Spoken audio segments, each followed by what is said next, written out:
Hello guys, আপনাদের আমি কিছু দৃশ্য দেখাবো।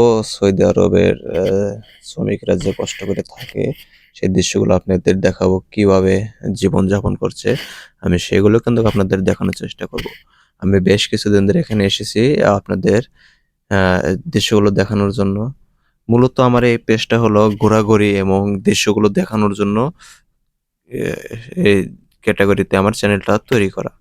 আপনাদের আমি সমস্ত কিছু দেখাবো, যেখানে যা পাবো সেটাই কিন্তু আমার তুলে ধরার আহ, গল্পটাই কিন্তু পেজ, চ্যানেল পেজ দুটাই কিন্তু অ্যাডজাস্ট করা। আপনারা যে যেটাই দেখুন না কেন সাবস্ক্রাইব করবেন এবং পেজ হলে ফলো করবেন। দর্শক, সৌদি আরবে আমি বেশ কিছুদিন ধরে এসেছি, ঘুরে ফিরে অনেক কিছু দেখলাম।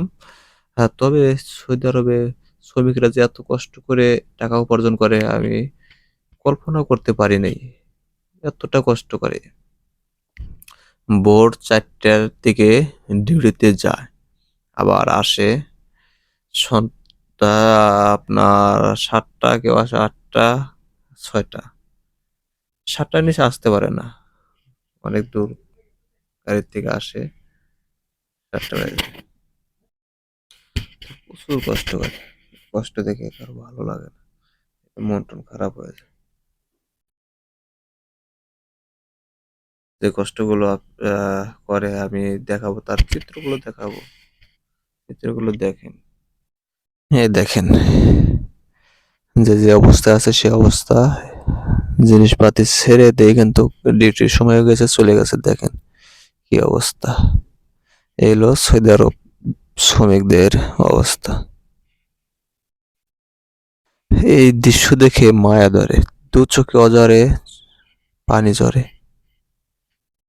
এতটা কষ্ট করে টাকা উপার্জন করে ফ্যামিলিদেরকে পাঠায়, কোন কোন শীতের মধ্যে তারা ডিউটিতে চলে যাচ্ছে।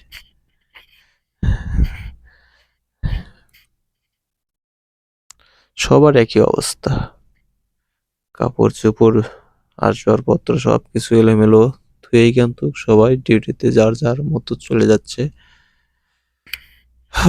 দর্শক, আপনারা সবাই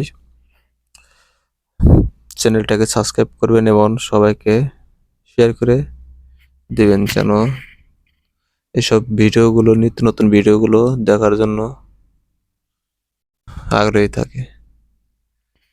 আমি সৌদি আরবে আরো অনেক কিছু দেখাবো, মরুভূমি, তারপরে সাহাবীরা এসেছিল যুদ্ধ করার জন্য, সেই দৃশ্যগুলো দেখাবো। অনেক অনেক দৃশ্য দেখাবো, এবং খালি সৌদি আরব না, আরো অন্যান্য রাষ্ট্রের জিনিসগুলো দেখাবো, দৃশ্য দেখাবো। দর্শক, এমন দৃশ্য দেখে কার ভালো লাগে একটু জানাবেন, এবং কার মায়া লাগে, কার দরদ লাগে, সবকিছু জানাবেন। এবং দেখবেন, ভিডিওগুলো দেখবেন, দেখলে একটু বোঝার কিছু আছে। আপনারা যদি এত কষ্ট করে টাকা উপার্জন না করে বাংলাদেশে যে টাকা দিয়ে বিদেশে আসেন, সেই টাকা দিয়ে যদি আপনি একটা খামার করেন, এর থেকে বেশি টাকা উপার্জন করতে পারবেন। যদি এর থেকে কম টাকা উপার্জন করেন, তারপরেও কিন্তু কোনো সমস্যা নেই, কারণ দেশে থেকে ফ্যামিলির সাথে থাকতে পারতেছেন, এত কষ্ট করা লাগতেছে না।